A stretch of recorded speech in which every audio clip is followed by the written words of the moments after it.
But that's sometimes the way it gets presented. Mitch McConnell said something very nice in the meeting about how he supports our goals on nuclear energy and clean coal technology and more drilling to increase oil production. Well, of course he likes that. That's part of the Republican agenda for energy, which I accept. And I'm willing to move off some of the preferences of my party in order to meet them halfway. But there's got to be some give from their side as well. That's true on health care. That's true on energy. That's true on financial reform. That's what I'm hoping gets accomplished at the summit. Senate bills can't pass anymore. What I agree with is that the public has soured on the process that they saw over the last year. I think that actually contaminates how they view the substance of the bills. I think it contaminates how they view the substance of the bills. I think it is important for all these issues to be aired so that people have confidence if we're moving forward on such a significant part of the economy as healthcare, that there is complete transparency and all these issues have been adequately vetted and adequately debated. And this gives an opportunity not just for Democrats to say, here's what we think we should do, but it also gives Republicans a showcase before the entire country to say, here's our plan, here's why we think this will work. And one of the things that John Boehner and Mitch McConnell both said is they didn't think that the status quo was acceptable. And that's right there promising. That indicates that if all sides agree that we can't just continue with business as usual, then maybe we can actually get something done. Mr. President, one of the reasons Anthem Blue Cross says that it's raising its premiums is because so many people are dropping out of individual coverage because the economy is so bad. Yeah. And that leaves the people in the pool who are people who need medical care driving up costs. One of the reasons why businesses are not expanding right now, in addition to some of the credit issues you talked about, at least according to business leaders, is they say there's an uncertainty of what they need to plan for because of the energy bill, because of health care. That's what they say. I'm not saying it's true or not, but that's what they say. What do you say when you hear that? Well, I think that the biggest uncertainty has been we just went through the worst recession since the Great Depression. And people weren't sure whether the financial system was going to melt down and whether we were going to tip into a endless recession. So let's be clear about the sources of uncertainty in terms of business investment over the last several years. A huge contraction, trillions of dollars of losses in people's 401ks. People have a lot of debt coming out of the previous decade that they still haven't worked out. The housing market losing a whole bunch of value. So the good news is that where we were contracting by 6%, the economy is now growing by 6%. The CEOs I talk to are saying they are now making investments, and I anticipate that they're going to start hiring at a more rapid clip.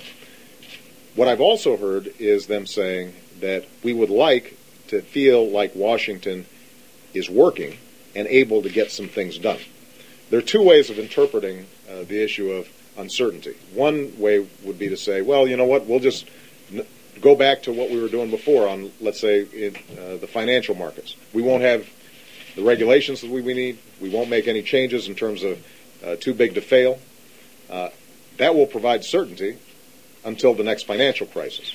That's not the kind of certainty I think that financial markets need. The kind of certainty they need is for us to go ahead and agree on a bipartisan effort to put some rules of the road in place so that consumers are protected in the financial markets, so that we don't have banks that are too big to fail, that we have ways of winding them down and protecting the overall system without taxpayer bailouts. That requires legislation. The sooner we can get that done, the better. The same would be true when it comes to health care. A lot of CEOs that I hear from will say, boy, we'd like you to get health care settled one way or another, but they will acknowledge that when they open up their latest invoice for their premiums and they find out that those premiums have gone up 20% or 25%, that's the kind of uncertainty that also tamps down business investment. So I guess my answer would be this.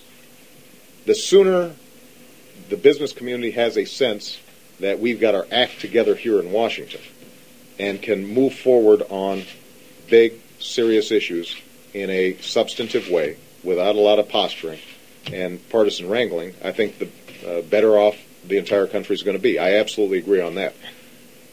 What I think is important is not to buy into this notion that is perpetrated by some of the business interests that got a stake in this, who are fighting financial reform, for example, to say, boy, we'd be doing fine if we just didn't try to regulate the banks. That, I think, would be a mistake. Just to play devil's advocate on that, a small business, let's say, not somebody who's going to be affected by the regulatory reform, small business, you have proposed, you would acknowledge, a bold agenda. And a small business might wonder, I don't know how the energy bill is going to affect me, I don't know how the health care reform bill is going to affect me, I better hold off on hiring. Yeah, the small businesses I talk to, and I've been talking to a lot of them as I've been traveling around the country over the last several months, their biggest problem is right now they can't get credit out of their banks. So they're uncertain about that. And they're still uncertain about orders. Do they just have enough customers to justify them doing more? It's looking better at this point, but that's not the rationale for people saying I'm not hiring. Let me put it this way. Most small businesses right now, if they've got enough customers to make a profit and they can get the bank loans required to boost their payroll, boost their inventory, and sell to those customers, they will do so. Okay. Let's see. Let's get a print guy here, David. So you heard McConnell talk about nuclear power, offshore drilling, free trade. That's a lot of Republican stuff. Yeah. Is your party going to go for that if you decide to support that kind of action? You know, I think that on energy, there should be a bipartisan agreement that we have to take a both-and approach rather than either-or approach. What do I mean by that? I am very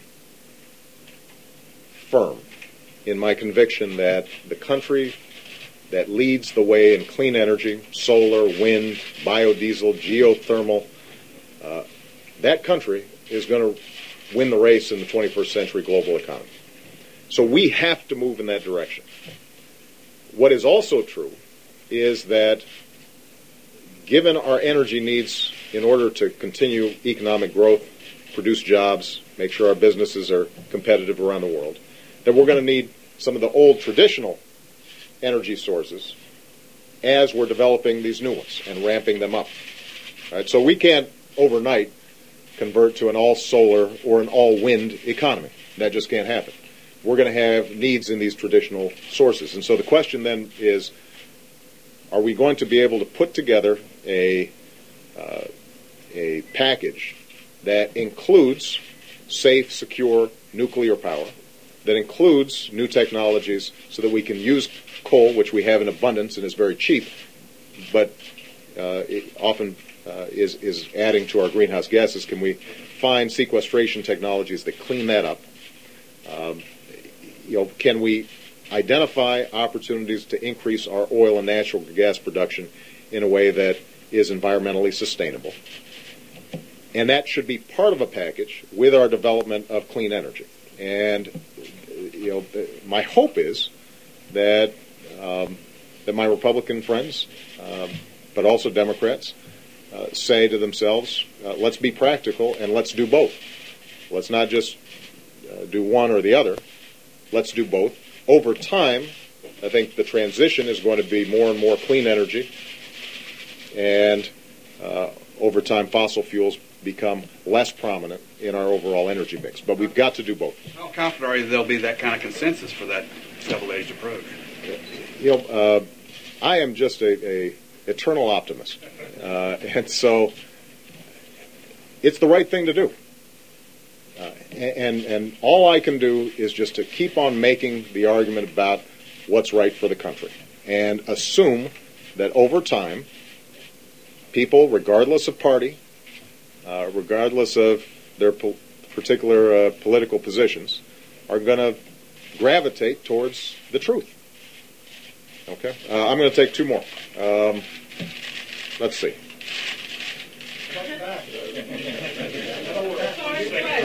Well, I just want to make sure that I was getting a balance here, So, look at the. Go ahead, Chuck. Why is everybody moaning about time? He's too good. His question would be too precise. Iran, we've got the news today that they're doing more of these, or trying to enhance this uranium even more. Obviously, I think Secretary Gates today in Paris was quoted as saying, basically, the dialogue seems to be over. Now the question is sanctions. Where are we on sanctions? How close is this? I know you had sort of an end-of-the-year deadline when you stood up there with Sarkozy and Brown. It's now February. How quickly is this moving along? Well, it's moving along fairly quickly.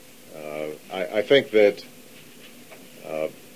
we have bent over backwards to say to the Islamic Republic of Iran that we are willing to have a constructive conversation